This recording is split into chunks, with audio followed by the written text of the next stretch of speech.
Segment 3, Golden Black Live. Brian Newbert, contractually obligated in this situation to be in the middle. Against my will. It's his favorite spot. And we haven't had really many of these sessions where we have the three of us to sit and chat, or Stacy is mending at home, to hoping that she's feeling better. I don't know that she's watching at this moment. But Brian and Kyle too, you know, the coach has got a lot. It's one thing that seems very clear to me is that he's fully aware that he's got a big job, and that hasn't changed. But you know, the early impression is that his eyes are wide open and he knows what he's dealing with. Yeah, thanks for stealing my take. Okay, no, that wasn't. No, okay. yeah, no, I wasn't the just whole said take. before we went on the air, the thing that strikes me about him, that I respect about him, is that he's going into this with his eyes wide open, you know, and I think look, the results have been what they are. You know, he knew that when he took this job. The important part now is you understand this, you be solution oriented, you diagnose things that need to be diagnosed, you be a pragmatist about this, you coach this team for what it is, not what you want it to be, and you just kind of make the best of things. And I think he's going to do his best to be solution oriented about this, and he's going to have to get creative. Any coach in a situation like this is going to have to get creative, because look, they've won 9 games in however many years it's been for a reason, and they've inherited this job for a reason, and they don't have enough good football players. They're just the good news for Purdue is they have a guy with a track record offensively. He knows how to generate offense, and he's going to have to move the vegetables around on the plate however he needs to do that to make a productive offense. And you hang your hopes on the fact that he was hired, he's been successful as a head coach for a reason, and that's because he's a very innovative offensive mind, and he's going to have to milk that for all it's worth right now, because he's got a big job ahead of him. You know, Kyle, I was going to say, until we got to talking about That was hot. that was a hot take. Scolding. Until we got talking about Biggie Swanigan, he's pretty docile or pretty straightforward I wouldn't about say his docile. confidence. No, he's not docile. Well, today he was. I'm just saying, how much difference is he in terms of Oh, I think you're talking about Swanigan. No, I'm no, sorry. no. No, he's not docile. Brahm, the guy that was sitting in your seat a few minutes ago? I was saying his energy level obviously he is big in practice, I assume, and you're seeing more of that. But he's pretty contemplative, or looking, you know, kind of quiet in this environment. Well, he's not. I mean, he doesn't stand out quite as much as Shepard or Yeah. Poindexter can, or Dale Williams throwing his hat repeatedly during a practice, which he joked about late last week. But he will get after guys, certainly. He got after Eddie Wilson a little bit yesterday when Eddie did something he shouldn't have and got removed from practice, which we wrote about on the site.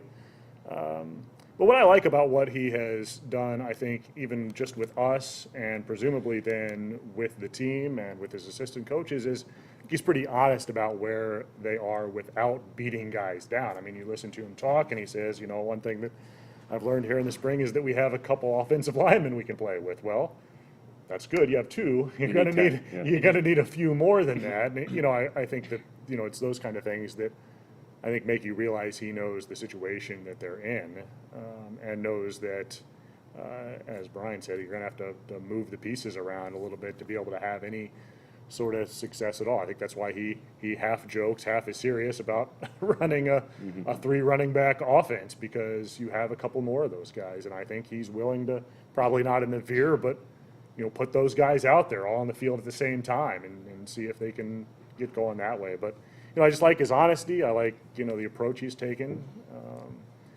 You know, that'll probably not equate necessarily to more wins this year, because he's got a long way to go, but I think it's a good approach. Yeah. Now, did I take your hot take before? No, before, you're okay. fine. I want to make I sure. didn't. I developed that hot take as I was talking. Okay, so. that's usually the best time to I feel like you're making fun of me. No. I was the one. I interrupted Kyle before he started talking, which is a bad attribute that I have. You know, you have we talked about the schedule, and not that any of that really matters right now, because you've got you've got to get to a spring practice, but what are we going to see? And I'll start with you, Kyle, because you're in practice every day watching. But what will fans see in the spring game? Do you have any, or even the next two the scrimmages? Well, that's a good question. I don't know if they'll actually play. You know, we've sort of heard that. I don't know if They're it's not. been- From what we understand, it will not be a Yeah. regular game. It's going to be a formatted scrimmage. Which it almost has to be, because they don't have enough offensive linemen. At the moment, they only have 6 receivers total. They only have 4 running backs. They only have 3 safeties. You know, just go down. They don't have. They have 3 or 4 cornerbacks. I mean, they're really short. They have a lot of guys injured. You know, which some of those guys I'd like to see back because they're just some minor injuries. I think that's being evaluated a little bit right now too. Which of these guys who might have a little hamstring issue, not that hamstring issues are always insignificant, but guys that are trying to push themselves, getting into treatment, getting back on the field. I think that's being evaluated now, but that's a tangent. As for the spring game, you know, I don't know. That's why I asked Jeff at the start how much different he thinks his team is going to look in the fall, because I think you're going to have new receivers that they're going to want to get on the field and see if they can play. I think, you know, your offensive line with McCann out there, and if they get a 5th-year guy to come in, could look different too in the fall. You know, I think defensively they'll look about the same, but I just feel like, you know, they're going to look a lot different. So not that the spring games are relevant, because it's not, but I think we're going to see a little bit different team. Will it be much improved? I don't know. Depends on how good those guys are, but, you know, it'll look like a different team. Yeah, I thought Kyle's question was a good one in terms of how different this team can look in a couple of months than it does now, because they're still looking for guys. Yeah. They're still looking for grad transfers. They're going to end up with a handful of them. Understand this too. A lot of these freshmen he's bringing in, he has more of a background with than the guys he's coaching right now on the practice field.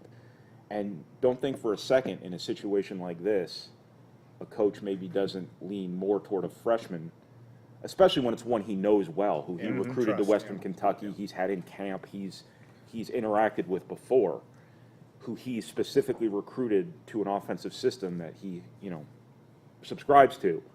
Don't think for a second that that guy is not going to get, you know, an opportunity in a situation like this, potentially at the expense of a guy who's been here a couple of years and, you know, hasn't been good enough. All right, you have 1 minute each now, because the internet is closing down as we know it. Not in the entire world, we don't think, but at least in our neck of the woods here at WLFI. No, Kyle, any other things that you're going to be watching for now as you get to these last 5 Yeah, practices? but sort of what I said, I want to see which of these guys come back Yeah. from injury before the spring game. Yeah. I don't want to pick out guys because I don't know the severity of each guy's injury, but they have a number of guys who are on the sideline. You want to see those guys start to come back, because I do think this staff is evaluating everything. They're evaluating what they see on the field. They're evaluating the guys who are not on the field and wondering if those guys are going to get back out there. How hard are they going to push to get out there? And I agree with Brian. They won't hesitate to leave guys behind. The veterans that they have on the team don't have a whole lot of legs to stand on. It's not like they can say, well, Go point at the win total. yeah, it's not I like mean- they can say, well, when I was here, we won the Rose Bowl last year. No, I mean, Right. you haven't won very many games. So they're going to bring their guys in and play them. And if you're sort of hanging out on the sideline, I don't think that's a good place to be right now. And so that's what I'm interested to see, who comes back. Okay, we need to wrap because there's a tornado alert Yeah. coming on, so We we're got going to a, do that and maybe even head to shelter. Are you No. serious? Yeah, so, no, no, there's going to be a Gonna get break. under And the we are, desk here. We're in we the are middle of the serious action about here. that. They are going to do that. We want to thank our sponsors, Hilton Garden Inn, Triple X, State Farm agent Trent Johnson, and of course, John Basham, good folks in Basham and Reynolds. did. We'll be back next week with Mike Mabinski, April the 7th, next Friday, for our final show of the year. Thanks also to Gordon and Cammie and everyone. We'll let the folks get to their weather here right before by a tornado like this. it's time to do that, and we'll look forward to seeing you next week on Gold and Black Live.